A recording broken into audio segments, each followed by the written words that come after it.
The sound of the front door closing echoed through the RV, announcing Mom's departure. She was going to spend a few days visiting her sister, leaving Dad and me alone for the weekend. I didn't mind. I was already used to her brief absences. Dad and I always got along well, though an unspoken tension seemed to settle in the house whenever she left. That night, I was sitting on the couch, endlessly watching TV, feeling an anxiety I couldn't shake. The house felt unusually heavy in its silence. From the kitchen, I heard the faint clink of a spoon against a mug as Dad made himself coffee. "Want anything?" he called out in his calm voice, though there was something in his tone I couldn't quite place. "No, I'm fine," I replied, trying to sound nonchalant. A few moments later, he walked into the living room, filling the space. He sat down on the other end of the couch, coffee in hand, and we stayed quiet for a while. The low hum of the TV played in the background, and I noticed that every now and then he glanced at me as if he wanted to say something but hesitated. "You okay?" I asked, breaking the silence. Dad turned to me with an expression that was hard to read. "Yeah," he said slowly, as if he were thinking about something. "What's on your mind?" he sighed, setting his coffee down on the table. "I don't know. It just feels weird with the house so quiet. Mom's usually the one keeping things lively." I listened and understood. The house felt different without her. Her presence added a warmth that made everything more comfortable. Without her, the atmosphere grew heavier. As the night went on, our conversation deepened. We talked about things we rarely touched on, like his feelings about his job and the regrets he carried from his youth. It felt strange, almost too personal, as if we were crossing an invisible line. But neither of us stopped. There was something about the moment that kept us there, caught. At one point, Dad leaned over and rubbed my knee in a distracted gesture. It wasn't intentional, just a natural movement, but my heart raced. The closeness made me more aware of the tension lingering in the air. "I've always been proud of you," he said softly. "You've become an incredible person." I swallowed hard, unsure how to respond. There was something in his tone I couldn't quite grasp. But the longer I sat there, the more confused I felt. The tension grew thicker as the conversation faded. You could feel it in the air, heavy, suffocating. Dad leaned back on the couch, casually draping an arm across my back. His gaze stayed fixed on me. I shifted uncomfortably, trying to shake off the feeling, but it lingered. "I should probably go to bed," I said aloud.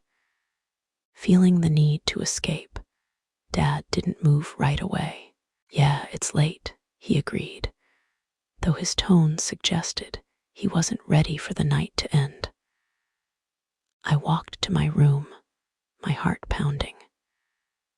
The sound of my footsteps echoed in the quiet hallway. Once inside, I closed the door and leaned against it, trying to steady myself. My mind replayed every moment of the night. I was imagining things. I tried to convince myself it was just the silence of the house unsettling me. I changed into pajamas and got into bed, but sleep wouldn't come. My thoughts wouldn't quiet, and the tension seemed to grow stronger in the solitude of my room. A soft knock on the door broke the stillness. "You awake?" Dad's voice came from the other side. I hesitated before answering. "Yeah." The door opened slightly, and he stepped inside. The dim glow from the hallway cast long shadows on the walls. "I was washing a glass of water," he said, as if it were an excuse for coming in. He paused at the door, then walked toward my bed. "I brought you some water," he said, placing the glass on the nightstand. His voice was calm, but his presence felt overwhelming in the small room. "Thanks," I murmured, wanting to create distance. He sat on the edge of the bed. The mattress dipped slightly under his weight. "Earlier, it seemed," Dad said carefully, his eyes locked on mine. I shook my head, trying to dismiss the comment. "I'm just really tired," I said. He looked at me for a moment, as if trying to decipher something unspoken. Then, without warning, he placed a hand on my shoulder. The gesture wasn't forced or inappropriate, but it felt too personal. "I just want you to know you can talk to me about anything," he said quietly. I swallowed, unsure of my voice. The way he looked at me made me feel like I was on the edge of something I didn't want to face. "I know," I whispered. His hand lingered a moment before he pulled it back. "Get some rest," he said calmly, walking toward the door.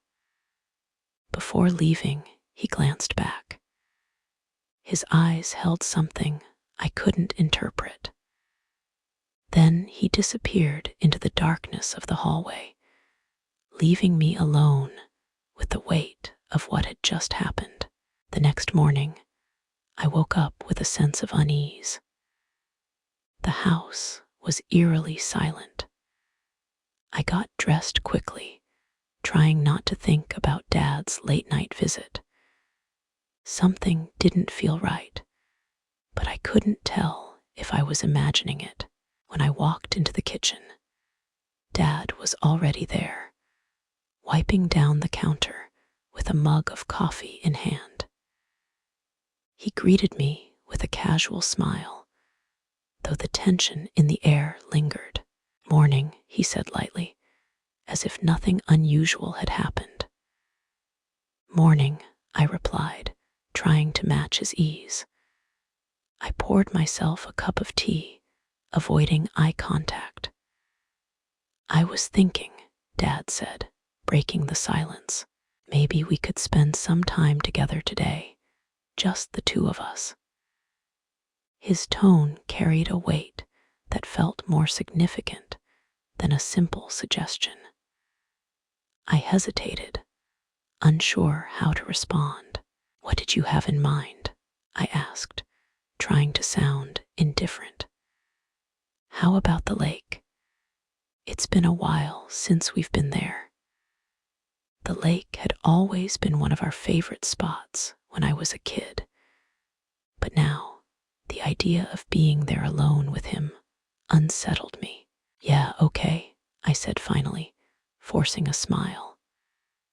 Dad seemed pleased. Soon after, we were driving through the quiet neighborhood streets. The ride was mostly silent. When we arrived, the sight of the water shimmering under the sun brought back memories. We sat on the rocks by the shore, our shoulders barely touching. "I like spending time with you," he murmured. I didn't know how to respond. Something in his voice felt too intimate, too heavy. I stood up abruptly. "I think we should head back." Dad looked at me like he was about to say something, but he just nodded. The drive back was even quieter. When we got home, I hurried inside. I needed space, distance. A knock on my bedroom door startled me. "Can I come in?" I hesitated. I wanted to say no, but after a long pause, I opened the door just a crack. Dad looked at me in silence. "I'm sorry," he whispered. "I didn't mean to make things awkward." "I think we just need some space," I said quietly. Dad sighed. "You're right. Maybe I went too far." I didn't respond. He stood there a moment longer. Then he turned and left. I was left alone, lost in my thoughts.